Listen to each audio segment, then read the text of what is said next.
आदत 4 समझने की कोशिश करें, फिर समझे जाने की कोशिश करें। इस आदत में महारत हासिल करने के लिए जानने योग्य सबसे महत्वपूर्ण शब्द है सुने।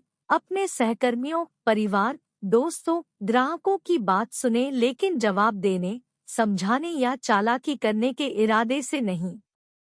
बस समझने के लिए सुने, यह देखने के लिए कि दूसरा पक्ष चीजों को कैसे देखता है। यहाँ विकसित करने का कौशल सहानुभूति है। सहानुभूति सहानुभूति नहीं है।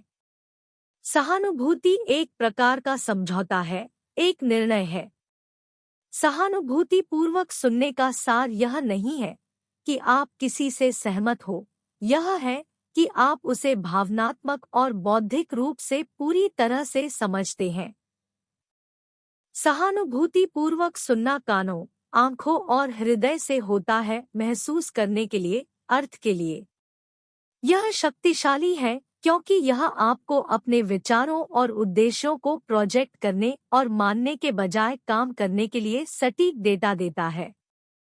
आप केवल किसी के साथ उत्पादक रूप से काम कर सकते हैं और उसके साथ अपने इमोशन बैंक खाने में उचित राशि जमा कर सकते हैं यदि आप समझते हैं कि वास्तव में उसके लिए सबसे ज्यादा क्या मायने रखता है। यदि आप जिस कमरे में हैं उसकी हवा अचानक बाहर चली जाए तो इस लेख में आपकी रुचि तेजी से कम हो जाएगी, है न? अस्तित्व दाव पर होने पर आपको हवा लेने के अलावा किसी भी चीज की परवाह नहीं होगी। सहानुभूति पूर्वक सुनना अपने आप में एक शक्तिशाली भावनात्मक जमाव हो सकता है क्योंकि यह वक्ता को मनोवैज्ञानिक हवा प्रदान करता है। जब वह जरूरत पूरी हो जाती है तो आप विश्वास के माहौल में अपने समझौते पर काम कर सकते हैं। शिकागो में एक सेमिनार के दूसरे दिन एक वाणिज्यिक रियल एस्टेट ब्रोकर अचानक आकर मुझे बताने लगा कि पिछली रात कक्षा के बाद क्या हुआ था। 6 महीने की कड़ी मेहनत के बाद उसने एक बड़ा सौदा लगभग पूरा कर लिया था।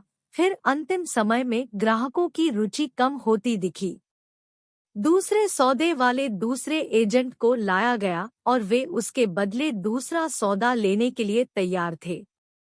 दलाल को पता नहीं था कि क्या करना है। उसने अपना सारा प्रयास इस एक सौदे में लगा दिया था और अब यह असफल हो गया था। उसने अपनी आखिरी बिक्री तकनीक आजमाई थी, फिर उसने बस उनसे उनका निर्णय पूछा, लेकिन वे इसे खत्म करना चाहते थे।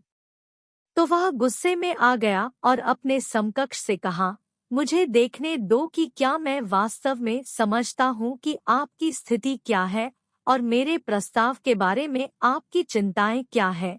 जैसे ही उसने खुद को उस आदमी के स्थान पर रखना शुरू किया और जो कुछ उसने देखा उसका वर्णन करना शुरू किया, वह आदमी उससे खुलकर बात करने लगा। उनकी बातचीत के बीच में वह आदमी खड़ा हुआ, फोन के पास गया और अपनी पत्नी को फोन मिलाया। जब वह उसके लेने का इंतजार कर रहा था तो उसने समझाया, तुम्हें सौदा मिल गया है। ब्रोकर ने उसे तभी मनोवैज्ञानिक हवा दी थी जब उसे इसकी जरूरत थी। यह दर्शाता है कि जब अन्य चीजें अपेक्षाकृत समान होती हैं, तो सौदे के तकनीकी आयामों की तुलना में मानवीय गतिशीलता अधिक महत्वपूर्ण होती है।